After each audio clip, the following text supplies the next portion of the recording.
Is this thing on?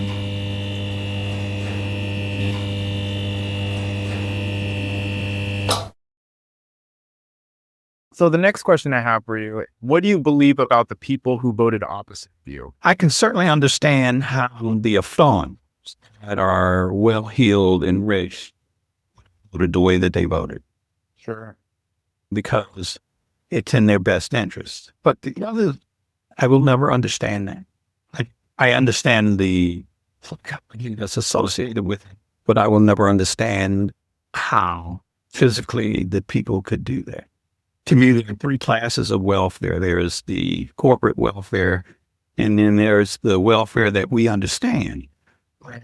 Majority of the people within that welfare system that are receiving funds are white.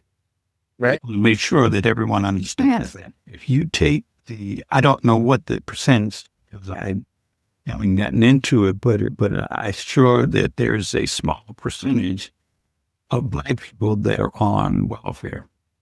We're talking transfer of payments if we get into the economics of it.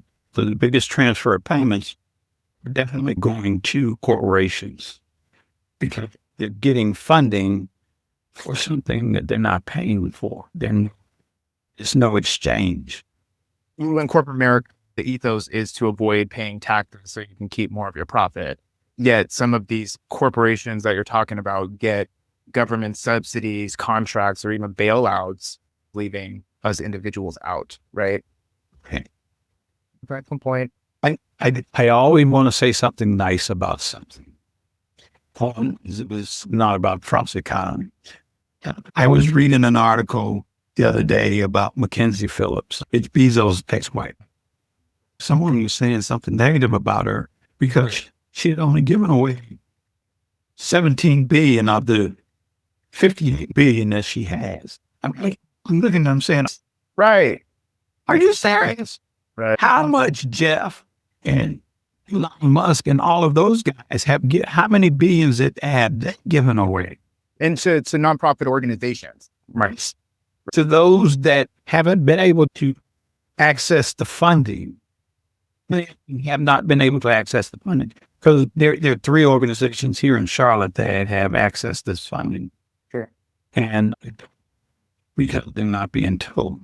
I just think there needs to be more Mackenzie Phillips, Melinda Gates. Yeah. Because they're seeing if you create this big machine around it, the bulk of the money will not get to where it's needed. I hear you. And that's what she has done, is take the machine out of it. There is a small organization, and I'm sure that it's going to get larger. But 17 billion in 5 years, man, that's a lot. Yes, it is. And you understand that because you were part of the organization. I was a part of the NAACP of Snohomish County for many years. You saw that organization from start to when it started to receive, six-figure grants to do the work that they do, right? You were there that entire time. And you've helped other organizations reach those levels and more. And the machine you're talking about, there's a question about government efficiency and really just the efficiency of services being provided to folks, right? With every grant, there's administrative costs to administer a program, right? There's marketing, accommodations for your target demographic to be able to take advantage of what the organization is offering. And what you're saying is that there needs to be more people who recognize where there can be efficiencies in that whole system so that the people who are in need or the recipients of said services get more rather than it going through that whole system. Because for the most part, they're underfunded. My example would be, and I talk about them because I'm still on an advisory board with Fred Hutch. Fred Hutch gave the Communities of Color Coalition some funding to do a small survey, but it was to the nail. Every dollar that you spent, you recognize as going towards the event. for administration. Whoever ran it for free. Right. And That's how it works. And but they can turn around and say, hey, I contributed money to the community. In reality, they have made the community worse off because they gave the funding to them, but didn't give them enough funding to actually do a decent job. And when we talk about decent job, we're talking about having the staff to focus on said project. And so you have like situations like the NAACP where it's an all volunteer organization here, mind you, at least on the local branch level, who might receive funds to provide a service, and the funders expecting all that money to come to the service without the reality that it costs money to do said service by the org. It's almost like dangling some bait to say, we do want to help you, but behind the scenes, we're not actually funding enough for the people who are administering to even pay their bills. And so you create a facade of service and help that is not comprehensive and is not addressing the real needs of the community, which a lot of times is jobs and enough money to live. And that is the area. The only way, because there are two main types of funding in nonprofits, and there is restricted and unrestricted funds. The restricted funds, which is what we have for Fred Hutch, they can only go towards this. And they tell you from the beginning, $0 for administration, because it's such a small grant. And the larger grants, they will tell you how much you can spend on administrative costs. I look at it, you'd say, how often I had a person that has gotten awarded millions of dollars of unrestricted funds,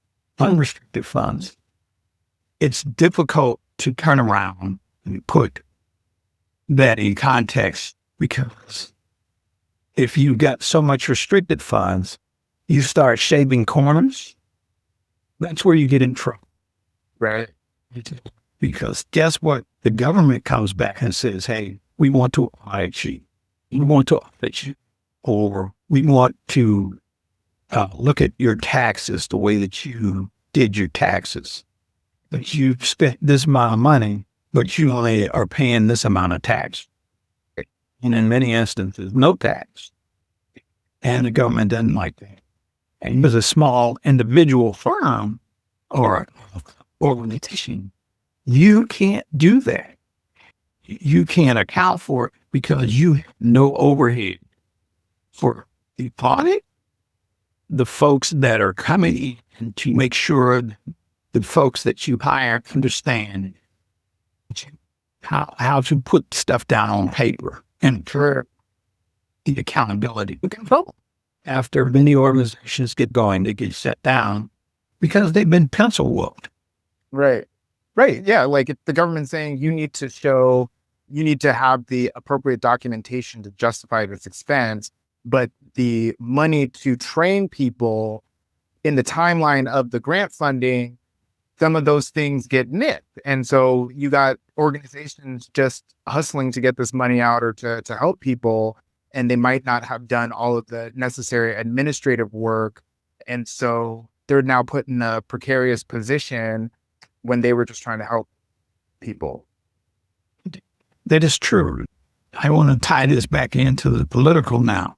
Sure. When you have enough money, you can spend to keep the wolves off of you. Right. You spend and spend until you get a good enough deal to where you can let it go. But if you're a smaller organization, you can't do that because it bankrupts you. In some of those audits you were talking about, I mean, it costs $100,000 to do an audit like that. And the government doesn't. And you almost can't even write those specific expenses off. Like you can't use grant funding for tax and audit and stuff. And that's a huge expense that you have to be prepared for. If you get any type of federal or state grant, you better be prepared to be audited. Or you better do your own audit before it's asked. Right. Right. So you can share that information. I hear. And so, tying that back to the politics, we're talking about a system that has been perpetuated through time and has, in some ways, seemed to have started the process to evolve and overcome the harms of the past and reconcile those things. But you and I both know it's now being reduced to a movement over the last 10 years. And you got folks itching to get rid of it because it creates accountability around actual fairness and justice for all that some people don't really want to be spread across the board. Yes. Wow. What is the worst thing about society to you? You've answered the question many times for this next system. Okay. So the next question is, what do you believe is one of the reasons that Trump and the largely Republican Congress was elected? Mind you, as of this interview, it has been called that the Republican control the House. So Yes. And propaganda. Nothing but propaganda. Some of the stuff is so wild, it's unbelievable, but people should believe it. Right. From the little old lady saying, oh, he's just saying that he's not going to actually do that when he gets it. Or the person that's saying, that's not possible. We won't allow that to happen. But you did. You want to elaborate? I gotta, my point is not to exploit ideas or anything like that. It's really to share ideas and share perspectives, because for me, ever blind, I believe I'm realizing I truly believe that people saw the moral argument presented at the 2024 election. And I believe that people cared about that. And, and that's where I was sorely mistaken, because people really care about Maslow's hierarchy and needs, shelter and basic needs. People need money in their pocket to be able to live. It is expensive. I envy you because you're one of those states that probably has a lot cheaper gas than over here at Washington. It's expensive to live. Yeah, but I drive an electric car. The thing about the morality of it not the Republican or the Democrats that got us into this mess. It's the system as a whole, and no one really wanting to take any action on it. Right. You've got a big change. Correct. As long as you've got the billionaires, let's take Miami-Dade County and Florida. That's a good example. They have 30 billionaires live in that area. It skews the economy so much because while they have their minimum wage is all service connected. Right. They don't have. So it's a system of haves and have-nots. What are the have-nots going to do? They're going to steal, borrow, and everything that they can to make a living and to make life better for them. Right. And they're not going to focus on the systems that keep them there. No. Right.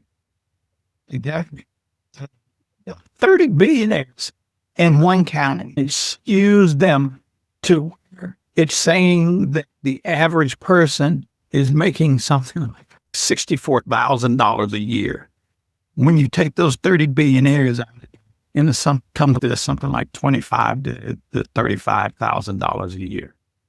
And that's really important. Miami-Dade and that specific example, relatively isolated. There's a few pockets around the United States, I'm sure, where that are consistent. But right. Can you say red? Can you say red? Exactly. Can you say red? Can you say Everett for that matter? Sure. You have those folks that have fun, that have paper, right. That have paper. And some of them don't even have paper anymore. They're just living off of their name. You're complaining about how much housing costs. Sure. Think about that. Why is housing that much? Because you people that became affluent jacked up the prices. Right. How much should a house cost? A house costs as much as a person is willing to pay for. If you're not willing to pay for that house at that price, it doesn't cost that much. But if you're willing to pay for it, then your buddy sees it He jacks his up. His buddy sees it. He jacks his up because they become profiteers. And so you're creating a cycle that fits within a system. And I'm using Miami-Dade because of the disparity. I'm also saying that these folks living on tip wages here in North Carolina, and there are a lot of them that live on tip wages here. You pay a tip for everything. I can remember when Starbucks would never allow you to tip anyone. It wouldn't allow you. Yeah. They got a tip jar out. And in fact, when you run your card through, they ask you, how much of a tip do you want? 15, 20, or 25?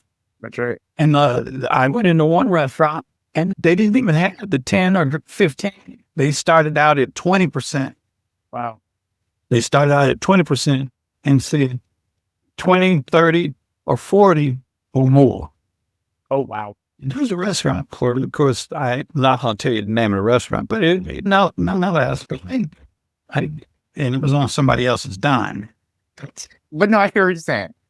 But it is that kind of thing that the folks are not understanding. They keep wanting to blame the Democrats for prices going up. It is a collection of both of those houses, Republicans and Democrats, that are making life so miserable for us. There's just as many billionaire Democrats as there are billionaire Republicans. And they're the ones that are controlling those prices. That's an excellent point. You look at Trump's closest allies, one of the richest men in the world, it's hard to believe there won't be an economic benefit for them under this. We all know it. But the people who don't benefit from that or who are still in the service industry or scraping by to live, they're still in that psychological bubble fighting for the wrong things. The government right now is benefiting from Elon Musk. They're benefiting from him. SpaceX and his satellite, they pay him billions of dollars a year right now to use it. And he's giving it to them. And because he's the only one monopolizing that space, and the only one he's in a position to jack the price anytime he wants. That's right. And now he's going to be an efficiency expert and efficient about him. The only thing that's efficient about him is he monopolized. I'm saying this as someone that bought one of his cars. At the time, he built the best electric vehicle that's out there. Right. It's no longer true, but he's still benefiting from building that first one. That's what you're saying. And look at all the billions of dollars that they had to put into the competition. Who is his main competition right now? Who's not even selling a third of the cars, maybe even 10% of the cars. Are you talking about Rivian? Not Rivian. The best vehicle that's out there is, gosh, I can't think of the name. I'm just looking because I can't afford to buy one.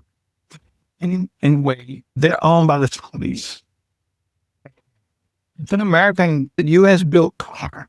It's the Saudis. So you got a choice of doing things with the Saudis or becoming us. Which one you hold your nose? And that's what I'm saying. He's just a different. The word I want to use is nutty. And both aren't nuts. Two nuts in a jar. You can't really tell the difference which one is which. The next question is, do you feel like you did enough to affect the election and the way you wanted to see it go? No, I didn't. I want to blame it on my health issue. The reality is I still talk to a number of folks out there. I wouldn't say that I know more than a dozen people, but of those dozen people that I know, they're like-minded. Sure. And that's the difficulty of it. We get so comfortable preaching to the choir. We don't go from doing anything new. And it's hard to a brainwashed person. The last question is, what do you want to say to the version of yourself 4 years in the future? Okay. Again, thank you, Ben, for your time and your perspective. It's obviously very much treasured to me. And so in conclusion for this episode, we are all different, but we are also the same. What matters is we recognize that and move forward to make a better world for all of us. So thank you so much, Ben. Good to talk to you, Los.